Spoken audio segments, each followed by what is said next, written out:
This is Envision Self-Healing Podcast, episode number 61.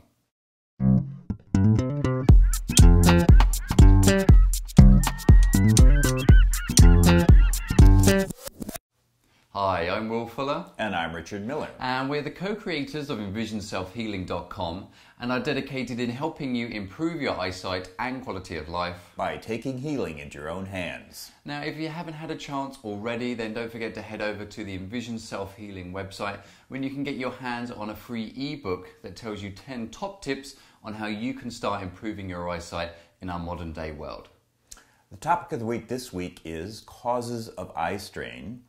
And in the question of the week, we answer a question from email that asks, can I use an eye mask instead of palming? So Richard, how's the world of self-healing been treating you this week? Well, I have two little tidbits here. One was I did succeed in carrying about a ton of sand through this office, right in front of this camera. I did leave the camera on. Well, I put in 9 tons of sand in my backyard. Wow, and you survived, because I survived, yeah. It wasn't so long ago that you threw your back out. Exactly. Doing some yard work. So I was carrying him on my shoulders and trying to be balanced about it and putting one on each shoulder. So it means that all the work that you did after that injury really kind of worked. It did pay off, yeah. Excellent. And holding the weight, being conscious of holding the weight close to the body. Okay. So that happened this week, so I was very happy to successfully survive the tons of sand. And then I'm getting ready for my appointment. I've got an appointment at UC Berkeley Optometry School for in their low vision clinic, because they prescribe these telescopes for driving. Ah. So in true self-healing style, I started researching what the possibilities were, because I wanted to go in really fully aware of the kind of things they would be suggesting, rather than going in completely ignorant and sort of putting myself in their hands. Yeah. You don't want to go in blind. Exactly. Don't want to go in blind. So I've started researching different, because I drove 25 years ago with a telescope like this. And I want to go, and I know that the routine is they bring you in and they're the doctor and they want to tell you how they can improve your life. But if you're completely kind of passive in that situation, they decide how your life could be improved, as opposed to you having an idea. There's improve the quality of your life, isn't it? Yeah. If you want to know how you want to improve the quality of your life. So, for instance, the thing I worry about with this situation is they might start focusing on computer use or reading or things that I feel like I'm capable of coming up with my own answers on, and probably answers they wouldn't come up with. They would want to prescribe a lot of technology and lenses to try and improve the quality of my life. And I know that that's an area that I am already in control of. That's in my territory.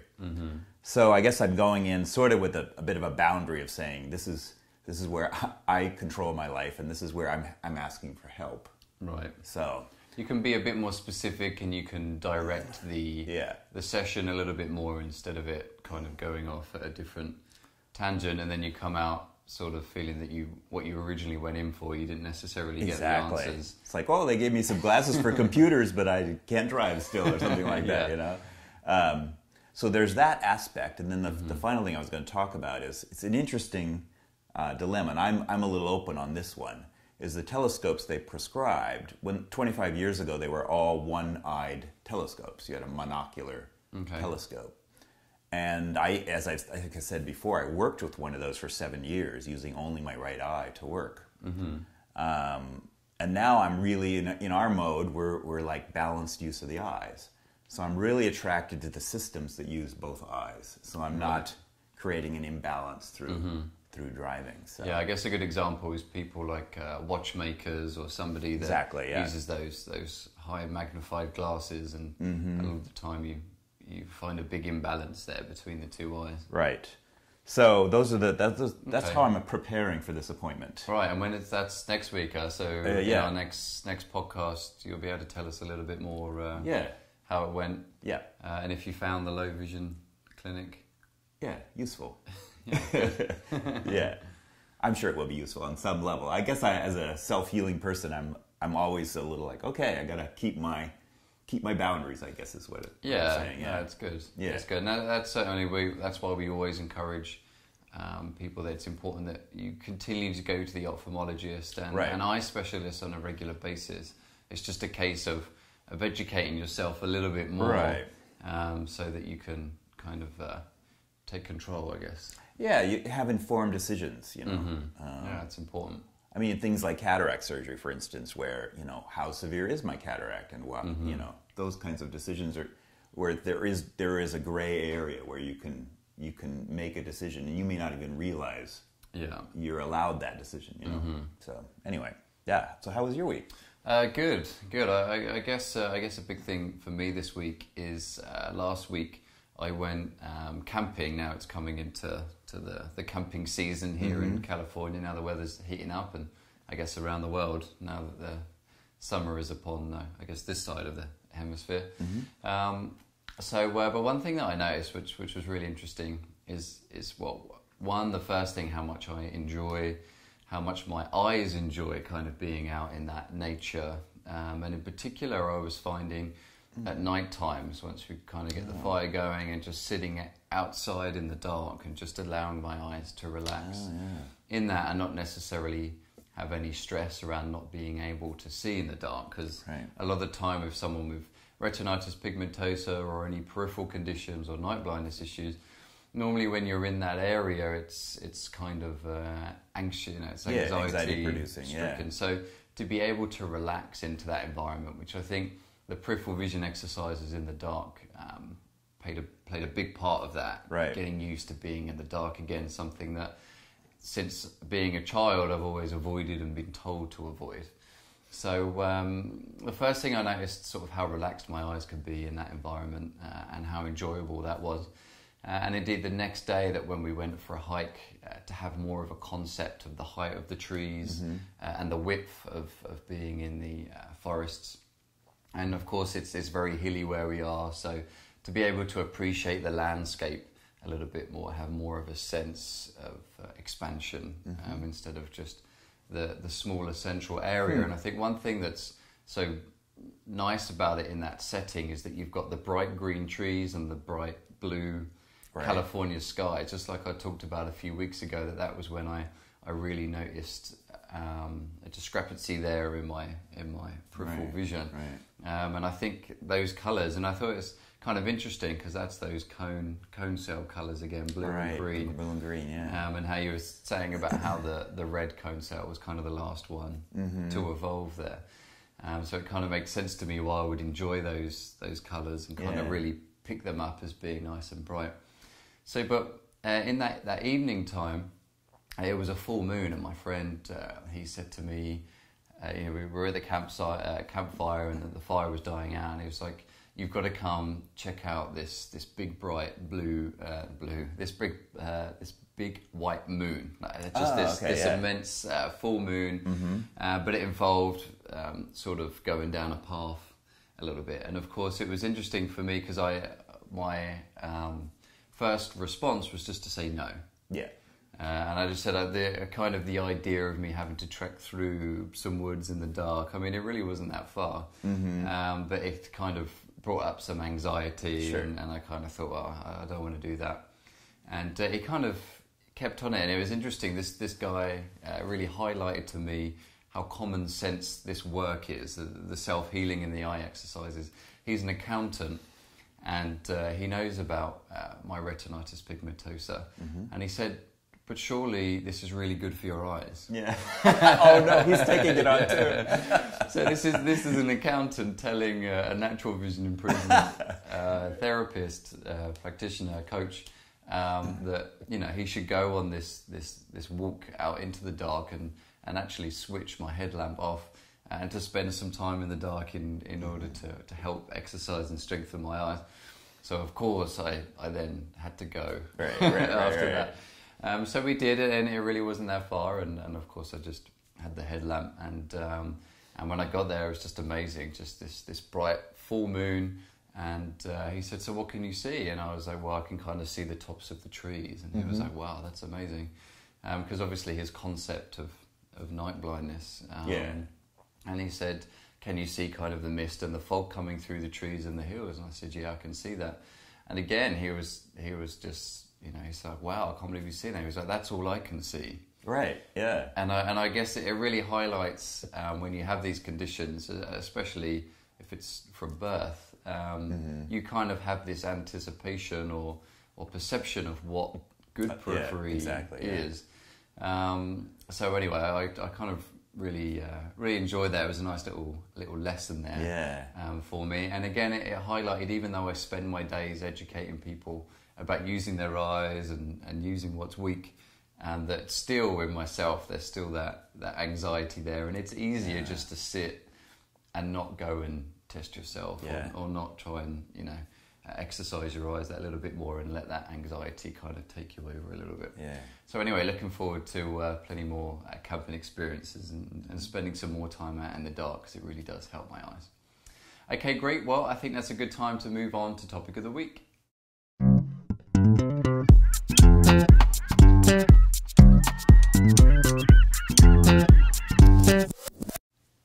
And the topic of the week this week is causes of eye strain. So I think we're going to start out with our favorite cause of eye strain, which is focusing near too much. Yeah, so if you think about it, and we talk a lot about this in the ebook on the website, because it's called A Modern Day Guide for Improving Eyesight. So we talk a lot about Caveman Dave and how back in the day he would have spent a lot of time out in the big plains and out hunting and camping, just like what I did. And how you use your eyes just completely differently, and how you would be looking out a lot more into the distance, and the amount of time you spent looking near would have been a lot more minimal compared to nowadays. So if you think about it, straight from being children, now with literacy being so heavily emphasized over the last 150 years or so, really not that long if you consider the whole the span of humanity. It's funny how we praise illiteracy a little bit. Oh, was it great when we couldn't read? Although there is, and I've not had a chance to read it, but there was something in the news this week about someone's getting paid $100,000 to not go to university, but to try and launch a business. As a test? Yeah, I don't know. Oh, interesting. I have to look into that. Maybe we'll post that on the Facebook. Well, it is funny because if school doesn't get you into glasses, primary school, high school, if you survive that, often it's college or if you survive that, it's graduate school that does that. You do hear people have no glasses until they hit their 20s, but they're in school. They're still in school. So So we're obviously not anti-literacy or education. Don't take your kids to school at all. Don't take them to college. And obviously we're very pro education. So it's more the way we use our eyes. So if you think about how long we're spending looking from near, from when we wake up, and maybe you're reading the newspaper, and then you go to work, and either you're at a computer or you're something that involves, I don't know, bookkeeping or anything using your hands from near, then say your work day is 10 hours, then you're looking from near that whole time as you do it. You then go home, and to rest you watch TV, you read a book, you go on the computer, read an ebook, or anything along those lines. And it's just constant near work until you go to bed again. So it really is excessive near work. Now, the thing with this is, in order to look near, we are having to contract the ciliary muscles, and we're having to round the lens so you can kind of fit that close image at the back of the retina there. So it means that we're having to continuously contract for very long periods of time, up to maybe 16 hours a day, continuously contracting that muscle. And you can imagine over time, just like presbyopia, it's causing the muscles to become fatigued and weak, and it's causing the lens to become stiff. So it's very important that we start to counteract this and counterbalance this by looking into the near, by looking into the far, and then just kind of resting those eyes a little bit more, because that really is excessive work there is going to cause that strain. That's a good point. I was thinking, I've got this little girl in my life these days, and she loves to read, I just think if we could all be this kind of 2-year-old mentality, she'll read, but then she'll get distracted and want to go off do something else. So she breaks that, that constant, I'm going to do this for 3 hours straight thing. Yeah. So maybe we just be more like little children and not have such an attention span to be looking near all the time. So, yeah. And if you think about it, just like with any muscle with the body, if we told you to hold a small weight or even just leave your arm contracted for 15, 16 hours a day, and you did that for weeks, months and years, how that would tighten up those muscles there, and it would become difficult to strengthen out, and how that would become weak. So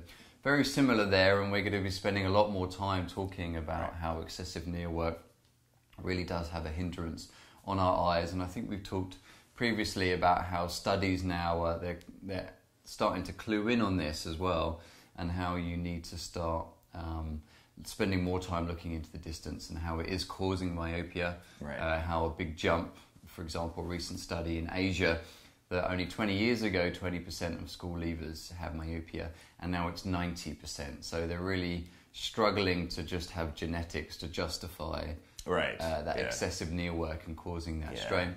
And even now, say for example, the American Ophthalmologist Association talks about every 20 minutes kind of looking off into the distance. So science is slowly starting to catch up with nature there, and starting to realise that spending long hours looking near really does cause eye strain.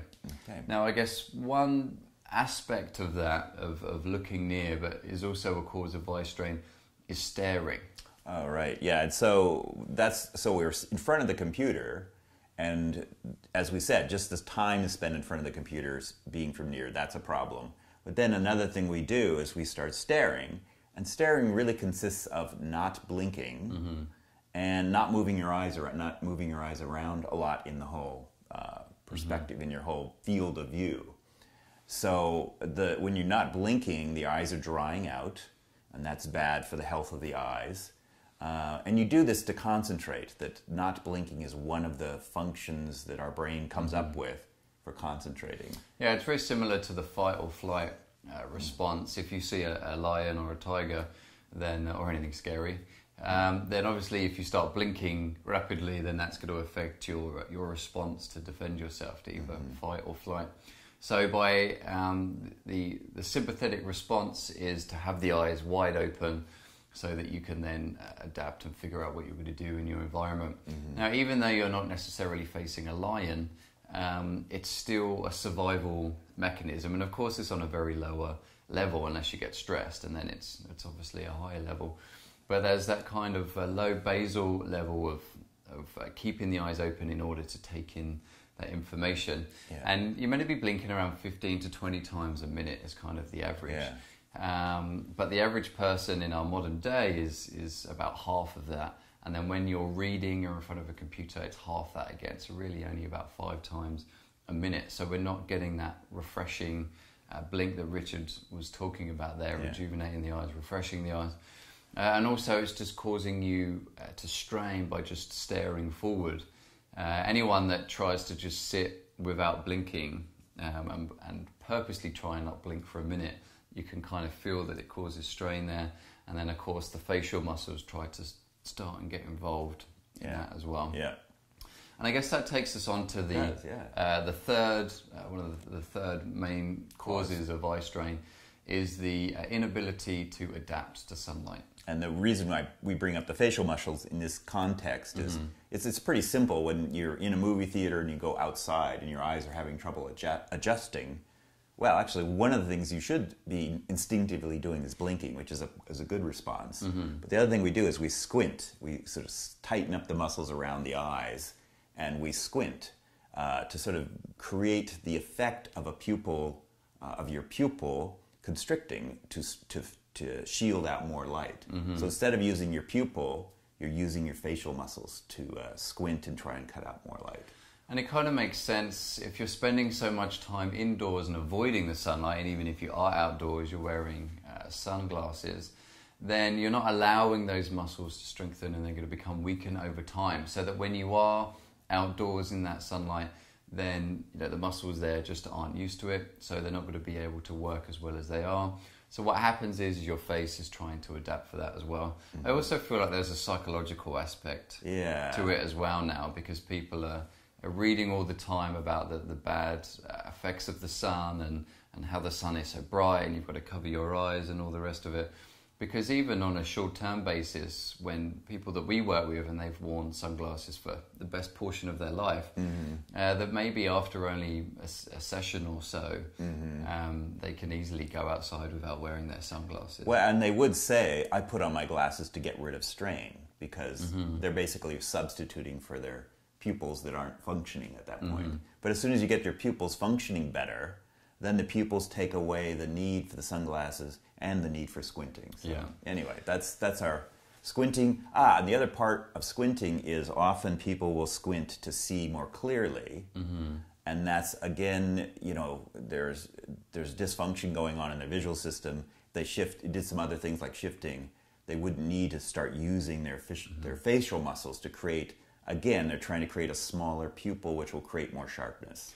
I also think to some extent as well, not having the cone cells ever really getting and absorbing that bright sunlight, that they're not being fully strengthened as well. Yeah. So that the eye is kind of not used to that brightness on those cone cells, and that's trying to adapt to it as well. Right. And maybe even the peripheral cells to a certain extent, to how they're not strong enough in order to deal with what's going on with the situation of the bright light. Yeah. So the fourth one then is imbalance. Imbalance use of both eyes is what's creating this eye strain. Yeah, so we both have dominant right eyes, and we will obstruct our dominant eyes, give our non-dominant eyes some work to try and create more balance. And the reason we do this is that if you only use one eye, or if you're predominantly using one eye, it creates strain on that. It's like standing on one leg, or really, that's the best example, standing on one. Or if you just imagine, whenever you stood, you kind of leaned on one hip. We do see this in people's bodies.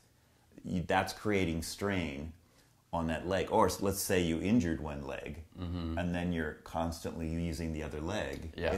It causes the strong leg to become weak and problematic. It'll usually develop something. Yeah, and in fact that was a real big part of Mir Schneider's work with polio patients. That what he was doing was, instead of trying to strengthen the good leg, shall we say, in inverted commas, what he was doing was strengthening the weaker leg so that you could use both, so that you weren't then overusing that strong leg. And we find it a lot with our more less mobility clients, that, you know, when they're getting close to a wheelchair, or indeed in a wheelchair, that a lot of the time they're overusing that little bit of strength of the strong leg or arms.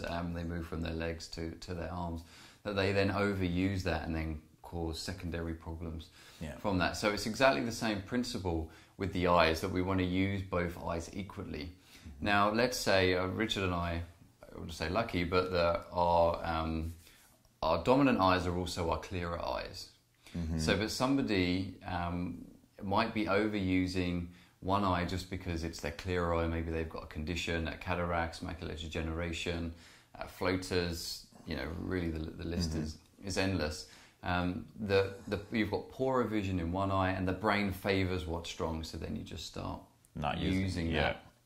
And then you start overusing it over time. Right. So you underuse one, you could kind of think of like a set of scales. You start underusing the weaker one, so that starts tilting down, and then you start overusing what's strong inner. So it's creating this big imbalance, just like that set of scales there. Yeah. And we want to try and tilt the balance in that favour. You're always going to have a dominant eye, but we want to balance it more closely. So that kind of leads us a little bit more into the next point, which is overuse. And overusing the eyes, just like what we were talking about, how you're using them for maybe 16 hours a day. If you think about when I was talking about going camping, well, once it's dark, you've got a bit of fire there, but you're really, you're limited to what you can do. But now that we've managed to harness electricity, we can go 24 hours. You don't have to switch off at any certain point. So it means that we're continuously using our eyes from the moment we wake up to when we go to sleep, and not necessarily in a relaxed way. Yeah, as you say this, I realize it's not just the near work that's changed over time, over the modern era, is we've become more and more and more visual, and our other senses have been diminished. You know, certainly music involves the audio, but even there, we introduced music videos and visual effects on the stage, and all of this stuff that didn't used to go. Used to be a musician just was on the stage and he was playing. That was it. Now it's like fireworks and all sorts and screens. We put screens on the stage. Yeah, I guess we can't argue because we went from audio podcast to you're right. We just with the video. So we're doing the same thing. We're on the same bandwagon. But it's not our fault. It's a whole trend. So, and especially now, we get a lot of emails from people asking, is it bad to, say, use your tablet, your iPad, whatever it is that you've got, or your laptop in the dark? You know, people are, especially teenagers, just sitting in a dark room and then spending long hours on chat or whatnot. So, where before we were resting and maybe even socialising with people as opposed to online, then now we're really overusing that system there. Well, even when you were camping, I'm guessing that you talked to each other, but you didn't probably look at each other's facial expressions as much. Yeah, and even then... you got limited light from the campfire. Yeah. So it really wasn't that much, visual. Visual. You clue into other things, and you start listening to things, and you're feeling the heat of campfire. Other senses get activated. So instead of really overusing it all the time there, and it's the same as also what we were talking about, balanced use of the eyes, because if it's not balanced, then you're then overusing one aspect of your system. And the same as central vision versus peripheral vision. So we're really overusing our central vision all the time that we're reading and whatnot. Then that's all focused there on the cone cells and that central clear detailed vision. And we're switching off the periphery, and there's meant to be a balance there between the two. Yeah. So especially a lot of clients that we work with that are bookkeepers or researchers or anyone that has a lot of intense central vision, and of course we're seeing more and more now with computer design and whatnot, and also photographers as well. We're finding, because they're spending many long hours on editing the computer, and going through all the pictures on there, on the computer. I guess maybe before computers, was it still a lot of close work? Well, yeah, you'd look at a contact sheet. And you'd actually use a magnifier on the contact sheet. Right. And you'd pick one, but then you'd go in the dark room. You'd spend a lot of time in the dark. Now I think about that. A lot of time in the dark. So that would rest the eyes and engage the periphery. Yeah. Whereas we just don't have that now. No. With the computers. So the imbalance and also the overuse there of that. So looking there then, we were looking at the excessive near work. We're looking at the staring, not blinking. We've also got adapting to the light. And then there's imbalance between the eyes, and there's also overusing certain aspects of the visual system. Now, there was a point here that we were going to say, which is stress and anxiety, and how that is a cause of eye strain.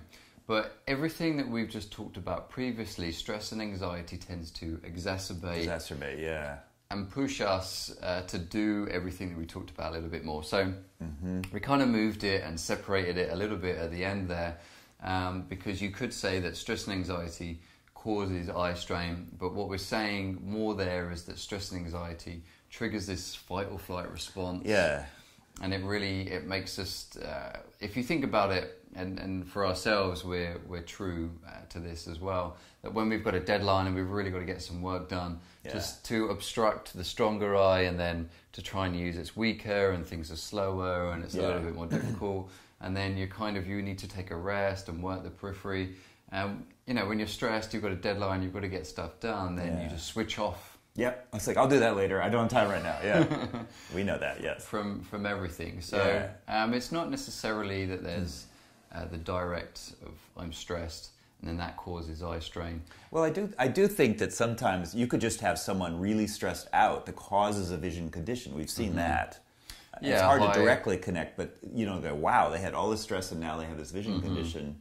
So it's obviously detrimental to all of our systems, but our visual system can be pretty susceptible to stress. Yeah. So it works that way too. To try and make it a little bit easier to understand, we tried to break it down there so that you can see those different aspects and how stress and anxiety can affect those. And of course, it doesn't take much research on the internet just to look at the sympathetic nervous system or stress and see how that triggers all these responses in the body, and how, in the end, how that could also affect vision, especially things like poor blood flow, tension and whatnot. But because this is only a half an hour podcast, we got to stop. And I guess you could also kind of umbrella this all as well under poor visual habits. You could just summarize and say poor visual habits causes eye strain. But what we're saying here is most of what we talked about previously, again, is all that contributes to that poor visual habits. The components. You'll hear a lot about that, like in Aldous Huxley's book, The Art of Seeing, is where he talks a lot about poor visual habits. So again, this is what we're talking about, and it also made me think, today I got a tweet from someone saying, is there any scientific proof that the eye exercises work? And of course, this is something that we hear a lot, and it's difficult in 140 characters to talk about that one. So, but it started to make me think how it's not so much the eye exercises as it is you're using your eyes naturally. And the eye exercises are a way to get back to that, something that we've lost over the years. If you think of it as I've started thinking of it as eye posture, right?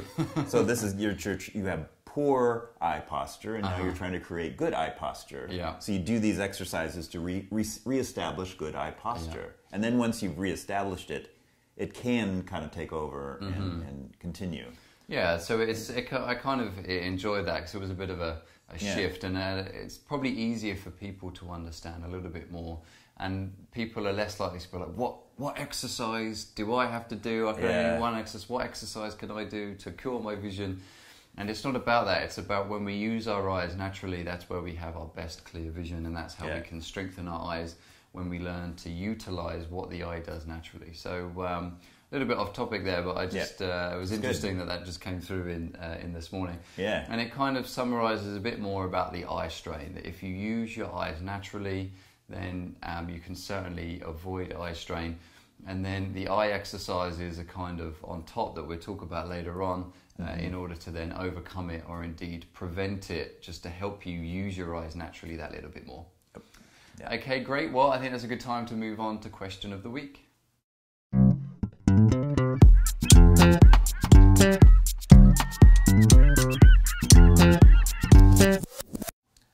And the question of the week this week comes from an email that asks, can I substitute the eye mask, an eye cover that you put over your eyes, for palming? Does it do the same thing? And I guess this is talking a little bit more about, I don't know whether it's just our mentality, and it's great, but we're always trying to figure out how we can make things easier. And I mean, it's great. It's brought along a lot of advances in technology and whatnot. But even the idea of having to sit there with your palms on your eyes is too much. I guess that is what they're saying, right? I thought they meant sleeping at night, which I have no objection to. That would be actually positive. Right. I guess we get two typical questions. Maybe that's what you're thinking about. But for this individual, they meant just if I was just wearing a face mask. Then I could walk around the house. I don't know what they would do differently. But or maybe sit in a room, put on a face mask, and maybe do the visualization work, the breathing work. And why can't you just use a face mask? And why is it important to use your palm? So I guess it's the similar answer for the two questions there. Either it's just wearing a face mask at night, why isn't that the same as palming, or sitting in a room and wearing a face mask? So the reason why the palms are so much more important is that, one, it brings attention to the eyes. If you think about it, if you put your hands on your abdomen and sit there for a minute, then your focus moves towards your abdomen. You're a lot more conscious about whether you're hungry or whether you ate too much, or whatever's going on there. Are you feeling anxious, which we tend to link there with the abdomen. So it's the same with that. When we put our palms around our eyes, it's that time out, should we say, just like what we were talking about with the eye strain, how we just kind of switch off. Everything is so important. We've got to get everything done straight away, no rest for the wicked.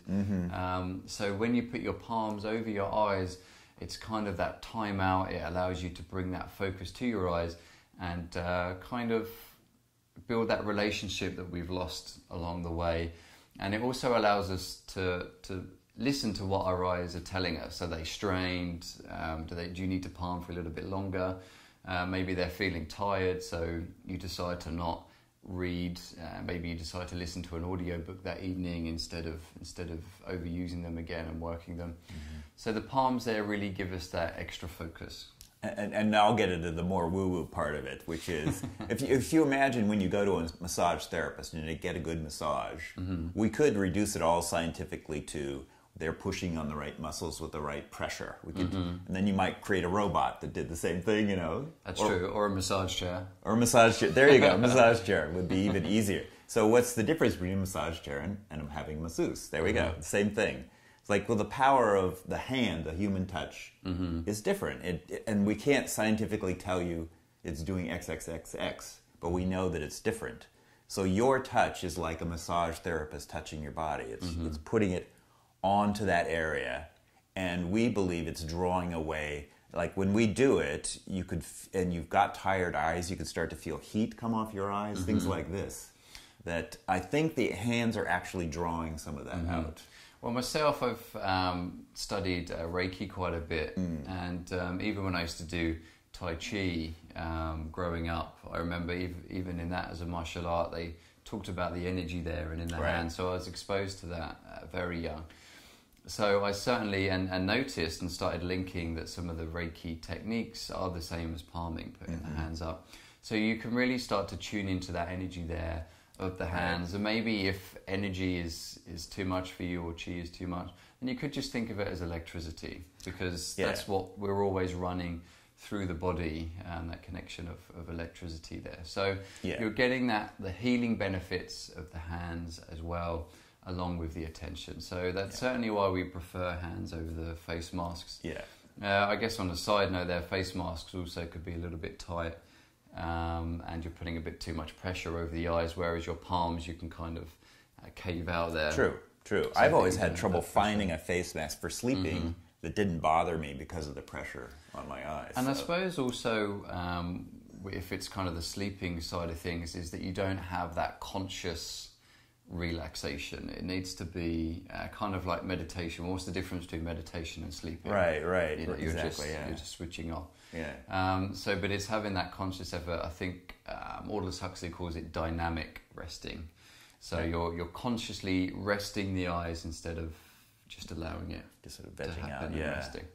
Well, and I think we would even recommend, I was thinking for sleeping, we would recommend blackout curtains over the face mask.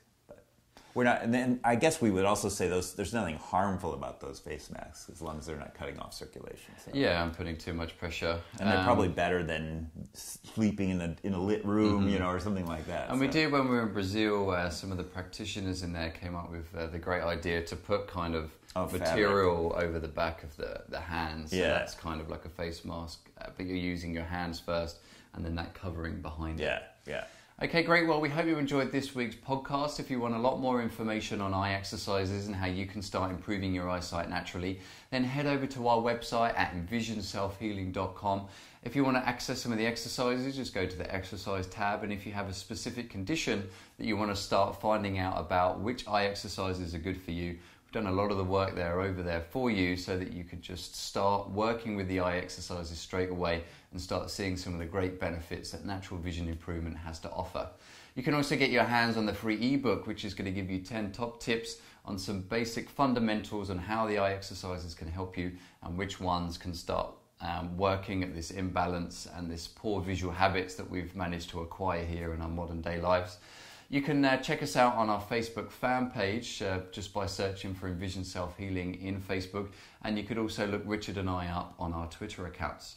If you're watching this on YouTube or listening to on iTunes, then certainly subscribe to us there, and you'll be sure to get one of these podcasts sent to you next week. And indeed, feel free to like it and also share it with your friends and family or anyone that you think could benefit from this information. That we're really starting to get a lot of people through that are saying, "Oh, I got sent your video and this is great help," and whatnot. So it's great to know that even you might not have a particular condition, but we mention it here that you know someone else does, then certainly share that with them, because it's really starting to spread a little bit and there's a lot of benefits coming through out of it.